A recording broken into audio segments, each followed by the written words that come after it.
नमस्कार, न्यूज 18 मध्य प्रदेश छत्तीसगढ़ देख रहे हैं आप।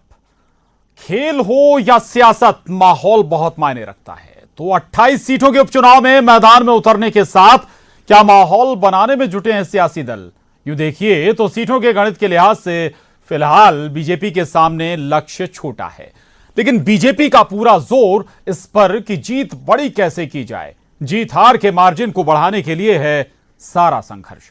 इन उपचुनाव में बीजेपी का किस्सा कुछ यूं कि भारतीय टीम अगर अंडर 19 क्रिकेट टीम में जीती तो क्या जीती। भोपाल में आज बीजेपी के राष्ट्रीय पदाधिकारियों के सम्मान समारोह के जरिए क्या कार्यकर्ताओं के बीच यही माहौल बनाने की कोशिश की गई कि पार्टी में कहीं रूठने, छूटने और टूटने के हालात नहीं।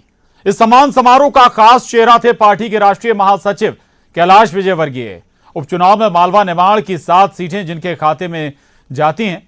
सम्मान समारोह में सीएम शिवराज ने कैलाश विजयवर्गीय के साथ संघर्ष के दिन ताजा किए और यह कहा कि 30 नवंबर तक उन्हें एमपी में ही रुकना है। इधर कांग्रेस के हालात फिलहाल उस टीम की तरह हैं जिसके सामने पहाड़ जैसा बड़ा टारगेट है, लिहाजा टीम में जोश भरते माहौल बनाया जा रहा है। आज चुनावी सभा के लिए मंदसौर पहुंचे पीसीसी चीफ कमलनाथ ने कहा कि दिवाली हम साथ मनाएंगे।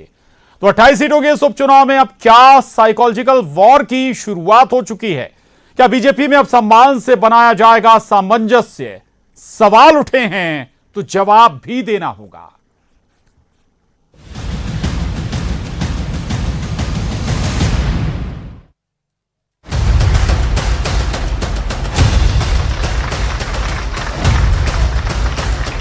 बीजेपी मुख्यालय में राष्ट्रीय पदाधिकारियों के सम्मान समारोह की ये तस्वीर। एक माला में पार्टी के सारे मोती। कुछ तस्वीरें पार्टी के एल्बम सजाने की नहीं होती, कुछ तस्वीरें तस्दीक बन जाती हैं कार्यकर्ताओं को समझाने, वोटर को ये बताने कि जो दिखाई दे रहा है वैसा है नहीं, जो दिखाया जा रहा है उस पर यकीन कीजिए। कैलाश जी, बंगाल हम आएंगे जरूर, और वहां भी आएंगे जहां हिंसा होगी। पूरी ताकत से आएंगे कि नहीं आएंगे? जोर से बताओ, आएंगे कि नहीं? लेकिन पहले 30 नवंबर तक यहाँ रुकना पड़ेगा। हिसाब किताब बराबर करो भाई, हम तुम्हारे लिए, तुम हमारे लिए। आने वाले इस 28 विधानसभा के उपचुनाव में भी वो परचम लहराना होगा, ताकि जो एक तरफ प्रधानमंत्री जी की सोच है और दूसरी तरफ हमारे मुख्यमंत्री जी की सोच है, उन दोनों का संगम करके। तो बीजेपी में सम्मान से सामंजस्य बिठाने की ये कड़ी केवल पार्टी के कर्णधारों तक ही नहीं रही। ज्योतिरादित्य सिंधिया के सम्मान में ये बड़ा बदलाव भी हुआ कि बीजेपी मुख्यालय में दिवंगत कांग्रेस नेता माधवराव सिंधिया की पुण्यतिथि मनाई गई। हालांकि सियासत इस पर भी हुई। ज्योतिरादित्य तो बीजेपी के हो गए, माधवराव पर दोनों पार्टियों ने अपने अपने अंदाज में हक जताया। मना रहे हो तो बिल्कुल मन से, पवित्र मन से मनाओ। नहीं मना रहे हो पुण्यतिथि तो काय को ढोंग धतूरा करते हो, ज्योतिरादित्य सिंधिया को समझ लेना चाहिए। इधर कांग्रेस मैदानी तैयारी में 2018 के विधानसभा चुनाव के पहले जिस मंदसौर में कांग्रेस ने गेम चेंजर कर्ज माफी का दांव खेला था, कमलनाथ उसी मंदसौर की सुवासरा सीट पर कार्यकर्ताओं में जोश भरने पहुंचे और किसानों के मजबूत वोट बैंक वाली इस सीट पर अन्नदाता को ये बताने कि कर्ज माफी तो हुई है। आएगी कांग्रेस की सरकार, फिर से दिवाली हम साथ साथ मनाएंगे। किसानों का 2 लाख रुपए तक का कर्जा हम माफ करेंगे। असल में इस उपचुनाव में जीत हार का सार किसी एक सियासी दल को सत्ता मिल जाने और एक को विपक्ष में पहुंचाने पर खत्म नहीं होगा। इस उपचुनाव के नतीजे बीजेपी की अंदरूनी राजनीति में भी नई राह खोलेंगे। कांग्रेस के लिए तो फिर ये चुनाव वजूद बचाने का चुनाव है। वोटर बताएगा कि बिकाऊ टिकाऊ है या नहीं। वोटर बताएगा 15 महीने की सरकार ही बेहतर थी या 15 साल की। फिलहाल वोटर के सामने सियासी दल धारणाएं बना रहे हैं। वोटर की मोहर से तय होगा कि उसकी निगाह में कौन सही था, कौन गलत। अभी दावों वादों का शोर है, उसके सवाल सुने जाने अभी बाकी हैं। वो जब सवाल उठाएगा तो जवाब देना होगा। भोपाल में शरद श्रीवास्तव, अनुराग श्रीवास्तव और मंदसौर में नरेंद्र धनोतिया के साथ bureau report, news 18 Madhya Pradesh Chhattisgarh.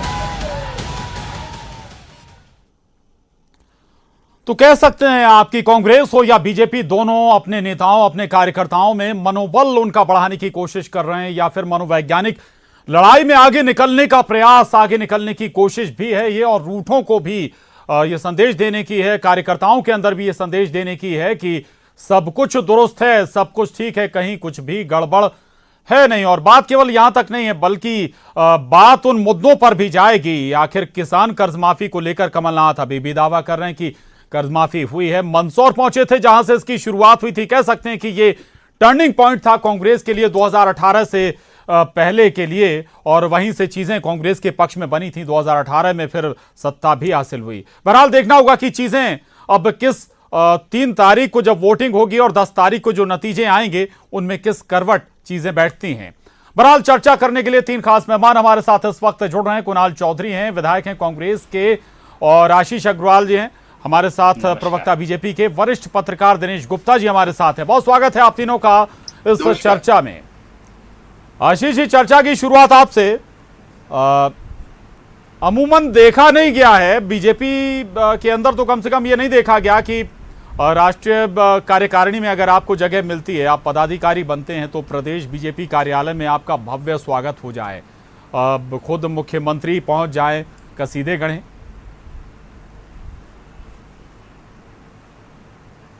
Prashant ji, निश्चित ही मुझे ऐसा लगता है कि कहीं आपके ऑब्जर्वेशन में गलती हुई है, बल्कि ये एक सहज प्रक्रिया है। और राष्ट्रीय पदाधिकारी हो या कोई भी संगठन में महत्वपूर्ण जिम्मेदारी हो, उसके प्रति जो आकर्षण की भावना स्वयं जिसको मिली होती है उसमें, और दूसरे कार्यकर्ताओं में जो होती है, वो भारतीय जनता पार्टी के अलावा तो कहीं देखने को ही नहीं मिलती है। और आपका जैसा शीर्षक है कि सम्मान से सामंजस्य, तो सम्मान से ही सामंजस्य होता है, अपनत्व से ही होता है, चाहे परिवार हो या संगठन। और जिन लोगों ने सामंजस्य नहीं रखा, अपनत्व नहीं रखा, चलो चलो हटो की राजनीति की, स्वयं सड़क पर उतरने की अपने ही नेता को सलाह दी, तो वो स्वयं सड़क पर आ गए। परंतु प्रशांत जी, यह जो सम्मान है, ये चुनावी सम्मान नहीं है, ये सहज प्रक्रिया है। भारतीय जनता पार्टी में जब जब कुछ प्रमुख कार्यकर्ताओं को एक राष्ट्रीय स्तर की जिम्मेदारी मिलती है, प्रदेश स्तर की जिम्मेदारी मिलती है, तो जिला स्तर पर, प्रदेश स्तर पर इस तरह के सम्मान कार्यक्रम होते हैं। और ये जो 4 पदाधिकारी जो राष्ट्रीय स्तर पर भारतीय जनता पार्टी संगठन को मजबूत बनाने का काम करेंगे, वो हमारे लिए गर्व का विषय है कि उसमें से 4 रत्न मध्य प्रदेश के जाएंगे। दूसरा विषय जो बड़ा महत्वपूर्ण है, जो आपने कहा कि देखिए 28 सियासी मायने निकाले जाएंगे आशीष जी की 4 रत्न अगर मध्य प्रदेश से दे दिए राष्ट्रीय कार्यकारिणी में। मैं आपके पास लौट रहा हूं, बहुत समय अभी हमारे पास चर्चा के लिए। कुणाल जी, कमलनाथ लगातार दौरे भी कर रहे हैं, लेकिन लग ये रहा है कि मनोवैज्ञानिक लड़ाई लड़ने की कोशिश दोनों तरफ से हो रही है। ये भरोसा देने की कोशिश की लौट कर हमें आ रहे हैं, दिवाली साथ मनाएंगे, इस लाइन पर कुछ कहेंगे आप? देखिए, स्पष्ट है, जनता के जनादेश को जिन्होंने खरीदा है, जिन्होंने बेचा है, उनको सबक सिखाने के लिए जनता ठान चुकी है। और जिस मेहनत के साथ मध्य प्रदेश में इस 15 महीनों में काम हुआ, और जिस प्रकार से मध्य प्रदेश में एक नए बदलाव की बयार देखी कि 15 साल का वो कुशासन, वो माफिया राज, वो कहीं ना कहीं किसानों का शोषण, और जिस प्रकार से रोज की घटना होती है। आज भी सीहोर में एक किसान ने आत्महत्या कर ली, कुछ दिन पहले और कर ली थी। और लगातार चाहे कृषि मंत्री के क्षेत्र हो, चाहे मुख्यमंत्री के क्षेत्र हो, लगातार कर्ज तले किसान इनकी सरकार में पहले भी बढ़ता था, और कहीं ना कहीं किसान के पेट पे ला तो छाती पे गोली मारी जाती थी। आज कर्जा उसका माफ हुआ, गरीब की पेंशन डबल होने का काम हुआ, लोगों को माफिया से खिलाफ एक बड़ा अभियान चला, बेटियों की शादी के पैसे 51,000 हुए। और गाय पे सिर्फ इन्होंने आज तक की राजनीति में गाय पे गौशाला की जगह कत्ल खाने इनके 15 साल में खोले।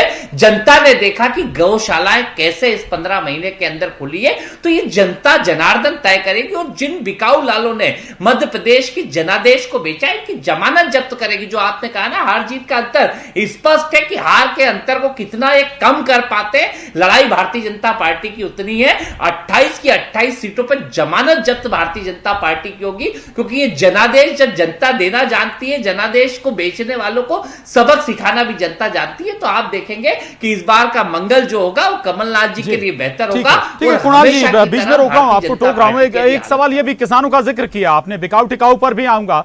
किसानों का जिक्र किया आपने, मंदसौर पहुंचे थे भरोसा देने कमलनाथ की कर्ज माफी हुई है, उस दौरान ठीक है वो टर्निंग पॉइंट था, लेकिन अब हालात फिलहाल बदले हैं। मध्य प्रदेश में किसानों के लिए ताबड़तोड़ ऐलान, ताबड़तोड़ घोषणाएं वर्तमान सरकार ने की हैं। क्या ऐलान करें? 10 रुपए रोज की सिर्फ घोषणा करिए, दिए नहीं है। कमलनाथ जी ने 27 लाख किसानों को 11,500 करोड़ का कर्जा माफ कर दिया है। हमने घोषणा, ये तो शिवराज जी तो नारियल जेब में लेके चलते हैं, जब इच्छा वहां फोड़ दिया, और 22,000 पहले की इनकी घोषणाएं पड़ी हुई है। आज तो जनता जानती है कि कमलनाथ जी घोषणाएं नहीं करते, काम करते हैं। गाय पे हमेशा राजनीति नहीं करी, गाय पे मंदसौर साक्षी है कि पूरा 100% मंदसौर का कर्जा माफ हो चुका है। वहां पे पिछली बार बाढ़ आई थी, आपदा आई थी, सोयाबीन खराब हुई थी, तो कितना मुआवजा मिला था। इस बार किसान मुआवजे की बाढ़ जो रहा है, पर 1 रुपया नहीं मिला, और पिछली बार के बीमे पे उचक रहे, उसमें भी सेटिंग ठीक है, इस पर आशीष जी कुछ कहना चाहते हैं, मैं उनके पास जाऊंगा, लेकिन उससे पहले दिनेश गुप्ता जी के पास।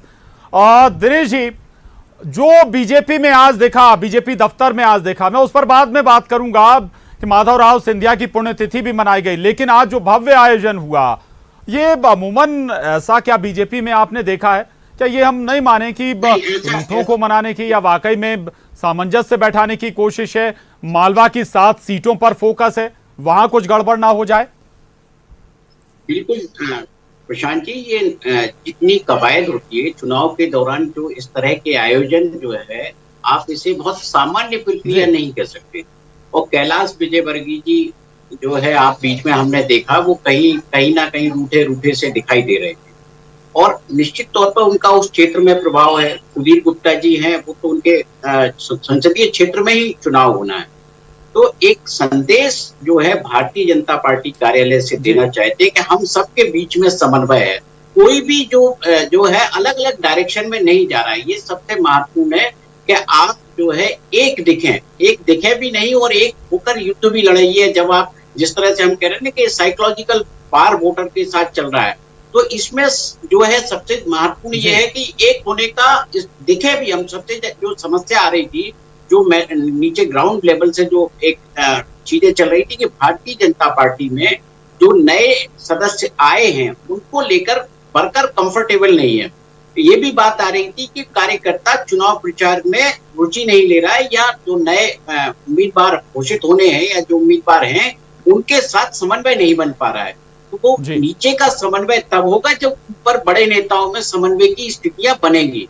तो हम ये कह सकते हैं कि जो असाधारण परिस्थिति में जो साधारण संदेश देने की कोशिश भारतीय जनता पार्टी कर रही है, वो आपको बहुत जल्दी इसके नतीजे भी मिलेंगे। क्योंकि चुनाव का आज जो आगाज, कल चूंकि घोषणा हो चुकी है, आज पहला आयोजन जो है मंदसौर में कमलनाथ जी का था, तो अब निश्चित तौर पे भारतीय जनता पार्टी अपने आगे की जो रणनीति है, वो कहीं ना कहीं उसको भी आज ही तय कर रही होगी कि हमें अगला कदम क्या उठाना है।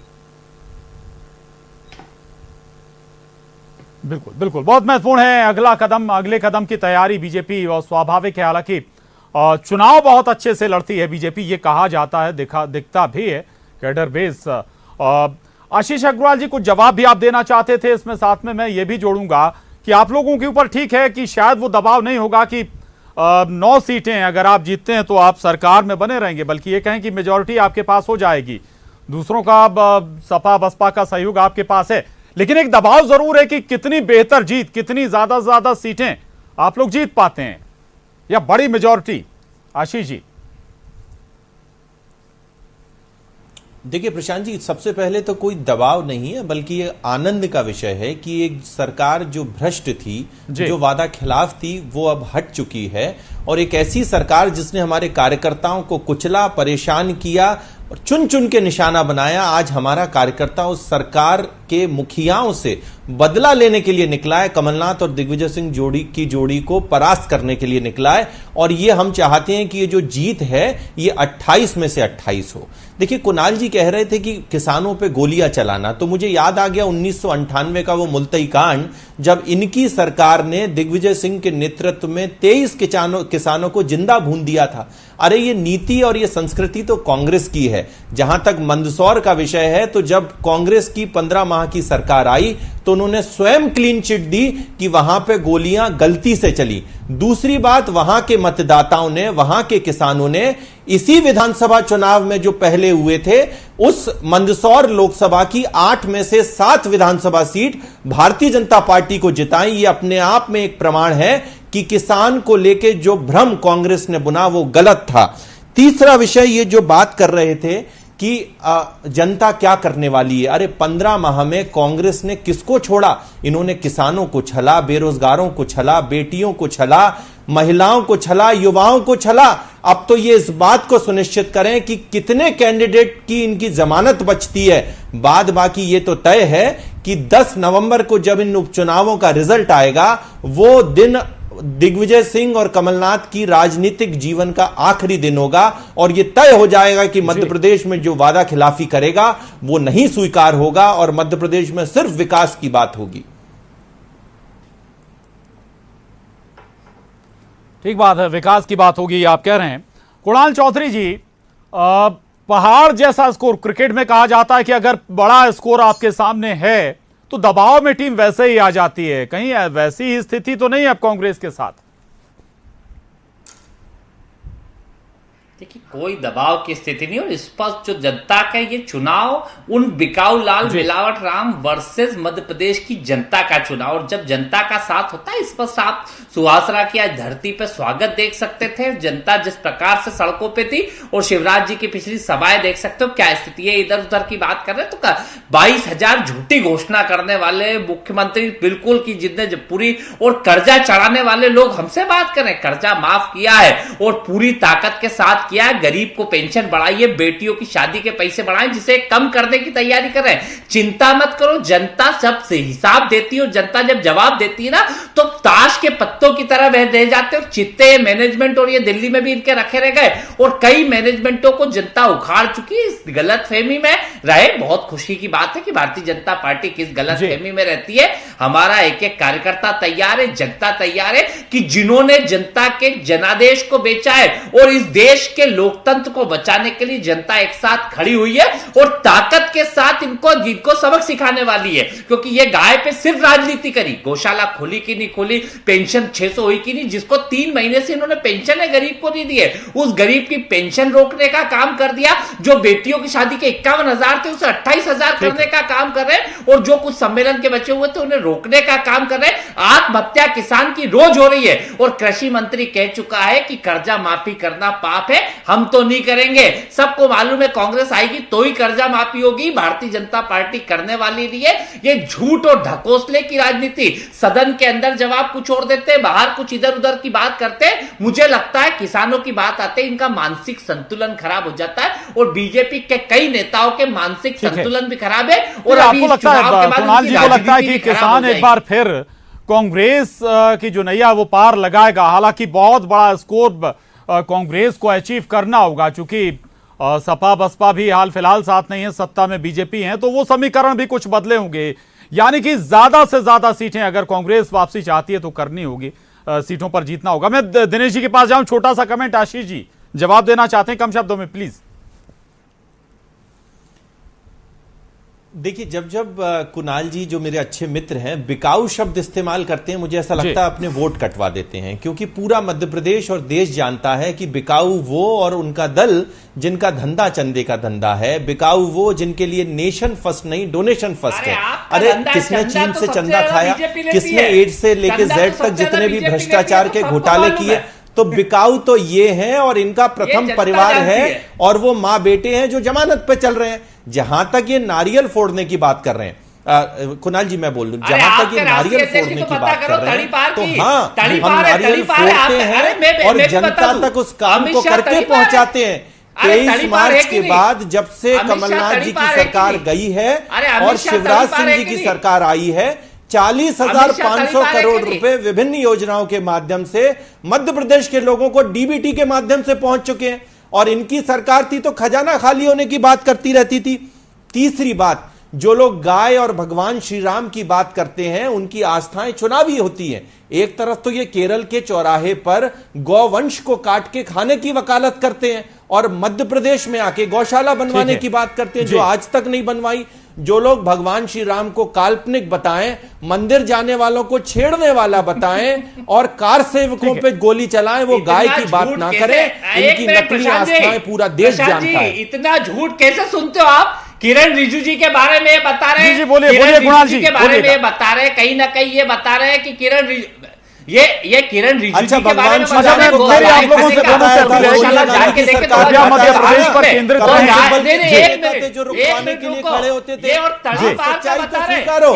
इससे पहले जब दिग्विजय सिंह की सरकार थी तो आपने कितनी गौशालाएं बनाई? मेरी रिक्वेस्ट है सर आप दोनों से, आशीष जी, कुणाल जी, मध्य प्रदेश पर केंद्रित रहें। मध्य प्रदेश के मुद्दों पर हम चर्चा कर रहे हैं, बाई इलेक्शन है जी। अरे मैं मध्य प्रदेश पे केंद्रित हूँ, इनने कोई काम नहीं किया, पेंशन दे नहीं पाए और ये कह रहे डीबीटी डाल दी है। अरे पेंशन तो गरीबों की दे दो, 300 महीने से पेंशन नहीं दी है, वो शिक्षकों को तनख्वाह नहीं दी है, वो अतिथि विद्वानों को पैसे नहीं दिए, वो जो सब वर्ग है सड़क पे चिंता मत करो।